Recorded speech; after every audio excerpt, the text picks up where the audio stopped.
Fijaos, este es el mismo estudio que estábamos comentando en cuanto a diferencia de pacientes en UBI y los que no, y es muy interesante también porque nos va a permitir establecer algunos aspectos clínicos en cuanto al laboratorio. Fijaos Fijaos que en cuanto a la cifra de leucocitos, está dentro de un rango normal, pero tiene una mayor tendencia a presentarse elevada en los pacientes de UBI. Igualmente ocurre con los neutrófilos y eso va a ir probablemente en relación a una probable mayor estado séptico en los pacientes de UBI, incluso hablando de sobreinfecciones bacterianas de importante pronóstico. Cuanto a los linfocitos, suelen estar descendidos, lo que más se ha visto una tendencia a la linfopenia, más sobre todo en aquellos pacientes que, bueno, pues son de UCI, aunque como podemos ver en la gráfica no hay una gran diferencia en términos absolutos. Para seguir una cifra, un parámetro interesante nos tendremos que ir al dímero D. El dímero D, aunque en promedio va a estar en un rango normal, lo cierto es que va a estar casi 4 veces más alto en los pacientes de UBI que en los que no. Y esto lo vamos a ver posteriormente en otra serie. Y el dímero D, a día de hoy, parece tener evidencia suficiente para considerarlo un factor pronóstico.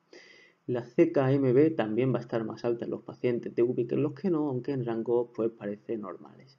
En cuanto a la LDH, también va a estar más alta que en los pacientes de UBI que en los que no. Y como digo, todas estas cifras lo único que nos hablan es de un estado de disfunción multiorgánica, de estrés sistémico, que hablan de un peor afrontamiento de la situación de agresión o de insulto infeccioso. Las transas también van a estar más altas en los pacientes de UBI que en los que no, y en general pueden estar normales. Y la bilirrubina igual, así como el BUN. La creatinina igualmente va a estar en rangos habitualmente normales, pero más altos en los pacientes de UBI.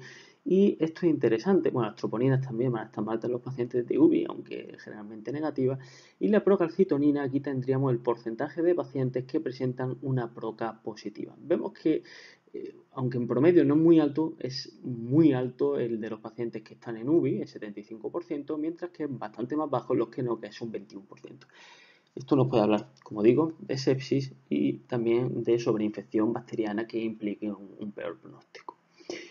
Fijaos que en esta serie que tenemos aquí a la derecha de las diapos de Sein, pues también se habla de que la proca positiva va a ser algo más bien raro, pero en estos pacientes que estaban hospitalizados y que estaban en situación más grave, digo la serie de la izquierda, pues es más frecuente. Sí que va a ser mucho más frecuente la linfopenia y unos leucocitos que no van a estar habitualmente elevados.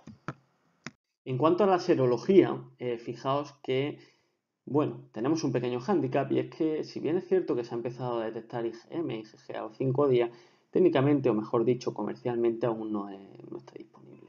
Y esto va a ser muy importante posteriormente de cara a la epidemiología en cuanto a porcentajes de asintomáticos, etcétera. Y si pudiéramos disponer de él en un tiempo prudencial, podría ser muy importante en cuanto a un mayor rendimiento diagnóstico. Al fin y al cabo, lo que estamos utilizando para el diagnóstico actualmente ahora es la PCR nasofaringea. Y una muestra pues, que tiene falso negativo. Para empezar, puede tener muestras con baja calidad, lo cual disminuye el rendimiento.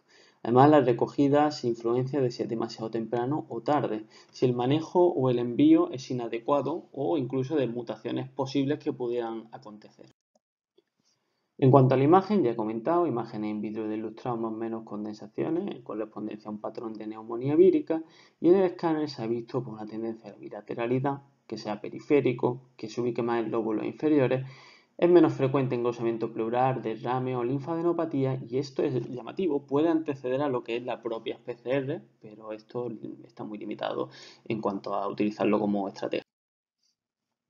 En cuanto al diagnóstico, es clave elegirse por protocolo aceptado localmente y por eso no voy a hacer mucho hincapié aquí porque va a ser más el protocolo de VIT.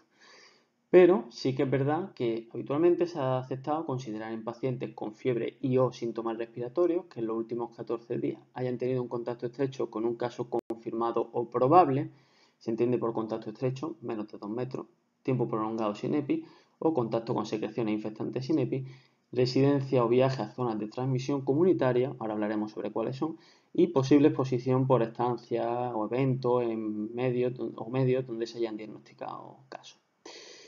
Fijaos que también en infecciones graves del tracto respiratorio inferior sin una causa conocida o un sin antecedente epidemiológico ya se recoge como una posible foco a pedir. Esta es la lista de zonas de transmisión comunitaria actualmente, se va actualizando en la página del ministerio que dejo debajo. Como vemos, en España ya tenemos tanto Madrid como La Rioja, la zona de La Bastida y Vitoria en País Vasco y Miranda del Ebro en Castilla. Italia ya es todo el país, algunas regiones de Francia, algunas regiones de Alemania, China, Corea del Sur, Japón, Singapur e Irán. Bueno, en el caso de que un caso cumpla criterios de caso, habrá que testar SARS-CoV-2 y otros patógenos respiratorios. Y esto es lo que se recomienda en la evidencia ahora mismo, sin tener en cuenta el abarrotamiento de los laboratorios y la no disponibilidad de medios. El CDC pues, especifica las posibles muestras, pueden ser tracto superior, que es el frotis naso u orofaríngeo. Si es posible, deberíamos irnos a tracto inferior, esputo, aspirado traqueal o lavado broncoalveolar. No está indicado el esputo inducido y se pudieran recoger orina, heces, etcétera, aunque no está muy claro qué hacer con ellas porque no se sabe muy bien qué potencial patógeno tienen esos gérmenes que se pueden evidenciar. Lo que sí que es muy interesante es que hay algunos estudios donde hablan de que al inicio de la infección